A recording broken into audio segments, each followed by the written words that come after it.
පෝරකය අභියස කතා කළ උගුරු දණ්ඩ.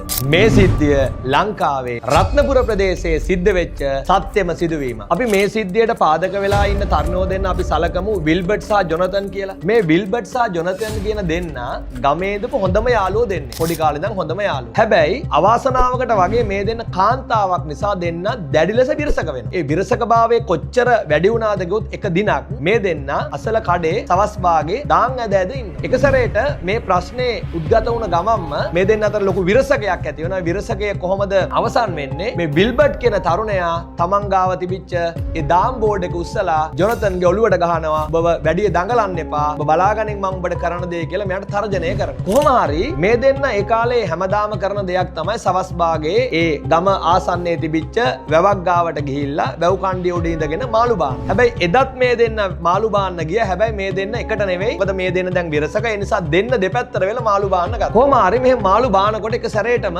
විල්බර්ට් ඇහුණා ජොනතන් කෑ ගහන උදව් ඉල්ලන අනේ මාව බේරගනියෝ කියලා. විල්බර්ට් කොච්චර වුණත් ඒ කාලේ යාළුවා දැන් තරහ වුණත් ඒ නිසා තමන්ගේ යාළුවා ගාව යනකොට දැක්ක පුදුම සහගත දෙයක්. ඒ දේ තමයි ජොනතන් බිම වැටිලා උදව් ඉල්ලලා කෑ ගහනවා නිකන් වයිබ්‍රේට් වෙනවා කටින් සෙම වගුරුවන වගේ ගතියක් දැක්. ඊට පස්සේ කොහම හරි යාගේ අතේ තිබිච්ච බිලී පිට පැත්තකට දාලා හරි මං බෝ බේරගන්නම් කියලා එක සැරේටම ජොනතන් ගාවට ගිහිල්ලා යාට කෘතිම සුසනය දෙන්න උත්සාහ කරා. පපුව අත ගෑවා බෙල්ල අත ගෑවා. හැබැයි අවාසනාවන්ත විදියට විල්බර්ට්ගේ අත් දෙක උඩ ජොනතන් මිය ගියා. මේක හිතා ගන්න බැරි සිදුවීමක්. හැබැයි මේ සිදුවීම ඇස් දෙකෙන් බලාගෙන හිටියා ගමේ පන්සලේ ඉඳපු ඇබිත්තකොල්ල. ඇබිත්තකොල්ල එක සැරේටම මේක දැකලා දුවගෙන ගිහිල්ලා මුළු ගමටම ප්‍රචාරණය කරා. මම දැක්කා මේ විල්බර්ට් කියන මිනිස්සයා ජොනතන් කියන මිනිස්සයාගේ බෙල්ල මිරිකලා පපුව පාගලා අමානුෂික විදියට මරනවා මම දැක්ක කියලා ගමේ ගිහිල්ලා කිව්වා. ඉතින් පොලිසියත් ආවා. දැන් ඇසින්දුරු සාක්ෂි තියෙනවා. ඒ වගේම බෙල්ලේ ඇඟිලි සලකුණු තියෙනවා. පපුවේ ඇඟිලි සලකුණු තියෙනවා. එහෙනම් කවුද මේ අපරාධකාරයා? මෙන්න මේ විල්බර්ට් කියන තරුණයා. ඒ නිසා විල්බර්ට් කියන තරුණයා පොලිසියට අරගෙන ගියා. හැබැයි මේ විල්බර්ට්